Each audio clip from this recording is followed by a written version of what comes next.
सुंदर साट का श्रृंगार सुंदर साट बैठा चरज जानो एक अंग मिला अंग अंग सबके मिला रहे सब सुविधाएं कदिला जानो मूल मिला सब एक मुका सब एक शोभित श्रृंगारा सागर भर्या सब एक रसा माये कई विध तरंग पार नीलवत बेना चांदल हरिगरदन मुख मोरा नैन चोच सिर शोभिता बिच बने तरफ दो जोरा निर्मल मोती नासिका कई विध नट बेसारा जोत जोर नंग मीन कसा ये वर्णन वै क्यों कारा शोभिताएं सबान के कानन झलकत जाला माय मोती नंग निरामला चाई उतत माय गाला चार चार हार सबान के उर पराधि झलकाता कंठसरी कंठना में सवन के शोभिता एक हार हिरण का दूधाये मकंचना तीजो हार मणिक को चौथा हार मतियन कौन डोरे कौन बादले कौन खजूरे हारा कहाँ कौन जबेरा सके सलकारो जलकार हाथ चूड़ी नंग नौगरी अंगूठी है झलकत नांगा उजल लाल थेलिया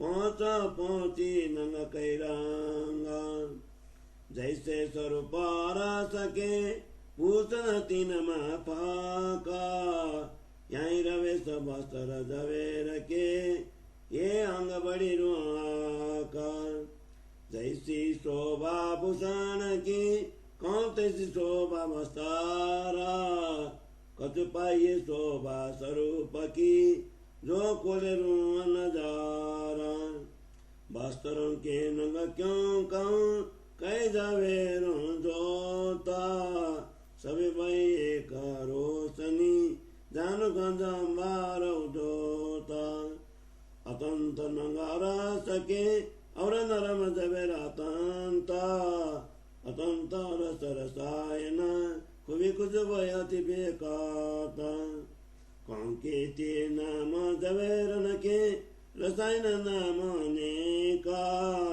कई नाम भूषण एकांगा सो काल कौन विवेका सुरत सकल साथ की मुख कोमल सुंदर गौरा ये सबीर दितो फबे जो वे अरस सौरा रुए सुंदर सन कुल मुखा नहीं शोभा को पारा कटबड़ कोई नहीं नमे एक रस सवनारा कई रंग शोभित साड़ियां रंग रंग में कई रंग सारा भिन्न भिन्न झलके एक जोता कई किरणे उते बेसुमारा हर एक के श्रृंगार तिन श्रृंगार श्रृंगार कई नंगा नंग नंग में कई रंग है तिन रंग रंग कई तरंगा तरंग तरंग कई किरणे कई रंग नंग किरणे समाये यूं जुत सागर स्वरूप को रह तेज पुंज जमाए अब इनके अंग की क्यों कहूँ ठौर नहीं बोलाना क्यों कहूँ शोभा खंड की बित बित के अंग सुपाना रंग तरंग किरणे कई कई तेज जोत जुबाईना प्रकाश उदत सवा सवदा में जो कया नूर रोसाना ज्यों ज्यों बैतियां लगा लगा त्यों त्यों रस परस सुख देता बीच कछु न रे सके यूं खिच खिच डिगलेता जानो सागर सब एक जोत में नुर रोशन बर पुराना चाई जल के तेज दरियाओ जो कई होती तरंग भिन्न भिन्न, ऊपर तले की रोशनी और वस्त्र भूषण की जोता, और जोता स्वरूपों की क्यों कहूँ, ये जो थोड़ा थोड़ा उड़ता। ऊपर तले तमदी वाले सब जोत रही बहराए, बीच समूह जोत साथ की बनी जुगल जोत बिचताए। ये जोत में स्व सुंदर और स्वरूपों के सुखदाये, दिग दिग के देखिए जो नक शिखर भराए। जो दरिया तिज जोत का क्यों सब दिन दरिया एक दिला एक रोशनी, जुआ क्यों कर कह विवेक। जो तो उपली कई जुबान सो पर रेसा चरित्र सुख चैन, सुख परात्म तब पाइए जब खुले अंतर के नैन। एक रस हो सक सो चले प्रेम रस पूरा, फिर प्याले लेते हैं श्याम श्यामा जी हजूरा। क्यों कौन सुख सवान के सवांगों के गचेता, अरस परस सुख ले वही अंग नए नए उपजाता। सात समूह की क्यों कहूँ जहाँ कोई सके में आराम, अरस परस सब एक रसा प्यूं बिलस प्रेम काम। इन धाम के जो धनी इन अंगों का स्नेहा, ये तो चिदानंद का क्यों कौन जुबाई न दे। सुख अंतर अंतस्करण के आवे नहीं जुबाना, प्रेम प्रीत रीत अंतर की सो क्यों करोए बयान। सत स्वरूप जो धाम के तिनके अंतस्करण, इसक तिनके अंग का सो कचुक करो वर्णन। नगसिक अंग इसक के इसके संदो संदा, रोम रोम सब इसका के क्यों कर कहूँ सनंदा।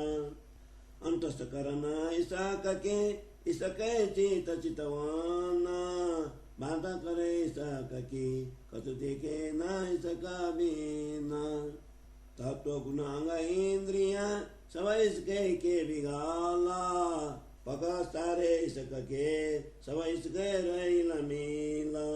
ये सुख संग स्वरूप के जो अंतर इसका, आत्मांतस्करण विचारिए तो कछु बोया विरंसा का। जो कोई आत्म धाम की इता वो ही जागृता, अंगाया वो इसका तो कछु बोया वेता। क्यों नेत्रे नेत्र मिलाइए क्यों बजे आनंद ठिकाना, तो प्रेम रसायन पीजिए जो आत्म थे उत्पन्न। आत्मांतस्करण विचारिए अपने अनुभव का जो सुखा, बढ़त बढ़त प्रेम आवई पर आत्म सनमुखा। इतते नजर न फेरिए पलक न दीजे नैना, निके स्वरूप जो निराकिए जो आत्मा वह सुख चैना। जब प्रेम जो उपजे रस पर आत्म पहुँचाए, तब नैन की सैन कछुओ वही अंतरा का कुल जाए। अंतस्करण आत्म के जब ये राय समाये, तब आत्म पर आत्म के रहे न कछु अंतराय। पर आत्म के अंतस्करण पहले बदताएं जे, पीछे न आत्म के आवत है सुखाए। ताते हृदय आत्म के लीजिए बीच साठ स्वरूप सुगाला, सुरत नदी दे तू तने फिर जाइए बल बाला। शोभा मुखार बिंद की क्यों कर कौन तिज जोता, रस पर्यो रसिलो दूल्हा जामे नित नहीं कला उदोता। कमी जो कछुए वो भई तो कई कला दिखाए, ये तो बड़े अंतर रंग रस के यूं प्रेम देत दिखाए। बल बल शोभा स्वरूप की भूषणा, बल बल मीठी मुसाकनी बल बल जाऊं कि नखीना। बल बल बांकी पाग की बल बल बांके नैना बल बल बांके मरोरता बल बल चातुरितैना बल बल तिरची चितवनी बल बल तिरची चाला बल बल तिरचे वचन के जिन किया मेरा तिरचाला बल बल छवेली छवि परा दंत तमल मुकलाला बल बल तु जाम की बल बल रंग रसाला बल बल मीते मुख की अंगा विरस लेता कैविद के सुख देता है पल पल में करता बल बल जाऊं चरण की बल बल सकमाला बल बल नख सिक सवांग बल बल जाऊं पल पाला बल बल प्याज के प्रेम परा बल बल चितवन एता श्री मामत बल बल सवांग फिर वारन लेता फिर वारन लेता बल बल प्याजी के प्रेम परा बल बल चितवन एता श्री मामत बल बल सवांग फिर वारन लेता फिर वारन लेता। चौपाई 55 प्रकरण 11 चौपाई 9 से 42। बोलो श्री प्राणनाथ प्यारे की जय। श्री तारतम सागर सागर ग्रंथ को 11वां प्रकरण श्री सुंदर सात का श्रृंगार को हिंदी सरलार्थ। सभी सुंदर सात अभिन्न अंग के रूप में हिल मिलकर मूल मिलावा में आश्चर्यजनक मुद्रा में बैठे हैं। सभी के अंग परस्पर इस प्रकार मिले हुए हैं कि उनमें एकात्म भाव की शोभा दिखाई दे रही है। मानो इस अपूर्व मिलन में उन सभी की मुखाकृति एक समान है एवं सभी एक ही प्रकार के श्रृंगार से सुशोभित हैं। उनके मन में आनंद का सागर समान रूप से लहराता है, जिससे अपार तरंगे उतर रही हैं। उनके ललाट पर टीका सुशोभित हैं, जो हरित रंग के ग्रीवा, नयन, चोट तथा सिर के कारण मयूर की भांति सुशोभित हैं। उनके दोनों ओर मयूर का सा मुख बना हुआ है। सभी सुंदर साथ की नासिका में सुंदर नथ सुशोभित हैं, जिससे निर्मल मोती के साथ साथ विभिन्न रत्नों की सूक्ष्म चित्रकारी चित्रित हैं। इस अद्वितीय शोभा का वर्णन नहीं हो सकता है। सभी के श्रवण अंग में सुंदर कुंडल सुशोभित हैं, जिनमें निर्मल मोती एवं अन्य रत्न लगे हुए हैं। उनकी प्रतिछाया कपोलों पर पड़ती हैं। सभी के कंठ पर लटके हुए रत्नों के 4 हार वक्षस्थल पर अत्यंत सुशोभित हैं। इसके साथ साथ सभी के कंठ में कंठसरी सुशोभित हैं। इन कंठ हारों में एक हार हीरा का, दूसरा कंचन का, तीसरा माणिक्य का एवं चौथा मोतियों का है। इन हारों में कहीं डोरी, कहीं जरी तो कहीं लहरीदार भारियां खजूरें सुशोभित हैं। परम धाम के इन रत्नों के विषय में क्या कहे, सर्वत्र इन्हीं का प्रकाश चमकता हुआ दिखाई देता है। हस्तकमल की चूड़ियां, नवगरी तथा मुद्रिकाओं में सुंदर रत्न सुशोभित हैं। लालिमा युक्त हथेलियां भी अति उज्जवल हैं। पहुंचा पर पहनी हुई पहुंची में अनेक रंगों के रत्न सुशोभित हैं। परम धाम के ये स्वरूप ब्रह्मात्माएं जितने दिव्य हैं, उसी के अनुरूप उनके आभूषण भी दिव्य हैं। इसी भांति रत्नों के वस्त्र भी दिव्य हैं। ये सभी आत्माएं श्री श्यामा जी तथा श्री राजा जी के अंग रूपा हैं। इनके आभूषणों की जैसी शोभा है, उसी प्रकार की शोभा वस्त्रों की भी है। इनकी अद्वितीय शोभा की झलक तभी प्राप्त हो सकती है जब आत्मा दृष्टि खुल जाएंगी। इनके वस्त्रों में जड़े हुए रत्न आदि की शोभा का क्या वर्णन करें। इन सभी से निकलती हुई ज्योति तेज पुंज के रूप में पूरे आकाश को प्रकाशित करती हैं।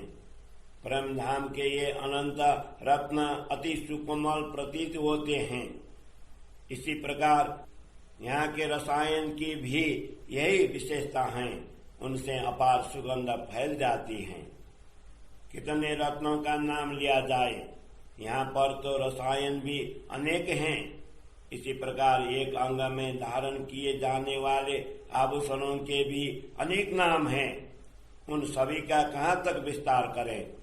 इन सुंदर साथ के दिव्य स्वरूप, कोमल मुखारविंद एवं सुंदर गौर वर्ण की छवि हृदय में तभी अंकित हो सकती है जब अपने पास परम धाम की जागृति बुद्धि होती है। इन ब्रह्मात्माओं की प्रसन्न मुख मुद्रा की शोभा का कोई पारावार नहीं है। इन सभी में किसी भी वस्तु की न्यूनता अथवा अधिकता नहीं है, अपितु ये सभी एक रस हैं। ये ब्रह्मात्माएं विभिन्न रंगों की साड़ियों में सुसज्जित हैं। इन भिन्न भिन्न रंगों में अनेक रत्न सुशोभित हैं। इनसे झलकती हुई भिन्न भिन्न प्रकार की ज्योति से असंख्य किरणें उठती हैं। प्रत्येक आत्मा के श्रृंगार में अनेक प्रकार के रत्न सुशोभित हैं। प्रत्येक रत्न से अनेक रंग निकलते हैं। उन रंगों की अनेक तरंगे सुशोभित हैं। प्रत्येक तरंग से अनेक किरणें झलक रही हैं। अनेक रंगों के रत्नों से निकली हुई ये किरणें वहां पर कहीं भी समा नहीं पा रही हैं। इस प्रकार ब्रह्मात्माओं के स्वरूपों की ज्योति सागर के समान प्रतीत होती हैं, जिनसे सर्वत्र तेज पुंज दिखाई देता है।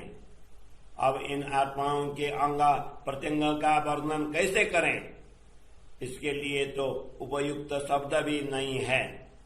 इस स्वप्नवत जगत में बैठकर स्वप्न की जीवा से अखंड धाम के स्वरूपों की शोभा का वर्णन कैसे किया जा सकता है? मैंने इस नश्वर जगत की जीवा के द्वारा ही विविध रंगों में उठती हुई तरंगों तथा किरणों का उल्लेख किया है, किंतु परम धाम के दिव्य अलौकिक तेज पुंज की व्याख्या अनित्य जगत के शब्दों के द्वारा नहीं हो सकती है। ये आत्माएं जिस प्रकार परस्पर मिलकर अभिन्न रूप से बैठी हुई हैं, उसी प्रकार परस्पर अपार सुख का आदान प्रदान करती हैं। एक दूसरे के मध्य में कोई भी स्थान खाली न रहा जाए, ऐसा सोचकर ये दूसरी आत्मा को भी अपने पास ही खींचकर बैठा लेती हैं। ऐसी प्रतीत होता है जैसे मूल मिलावा की इस गोल हवेली में ज्योतिर्मय प्रकाश का एक सागर तरंगित हो रहा हो, क्योंकि सर्वत्र प्रकाश ही प्रकाश व्याप्त है। इन तेजोमय स्वरूपों का प्रकाश सागर की भांति छलकते लगता है, जिससे भिन्न भिन्न प्रकार की अनेक तरंगे उठती हुई सी दिखाई देती हैं। मूल मिलावा के इस हवेली में ऊपर लगा हुआ चंदवा तथा चबूतरे पर बिछी हुई कालीन से निकल